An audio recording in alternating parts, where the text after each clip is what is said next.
Hey guys, this is Fundo on Wanchupagama. Tonight on Uzalo, please like, comment, and subscribe.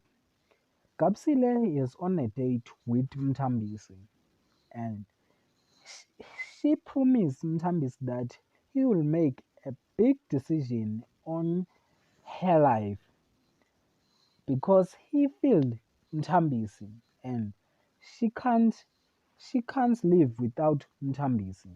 And it seems like Kapsile braced herself for a big decision to break up with Konze tonight. But Konze bad news put a halt to her plans. While Inosipho and Pastor Kuala found out the gender of the baby, Vega found out what been happening right under his nose, while Mbata running a successful scam.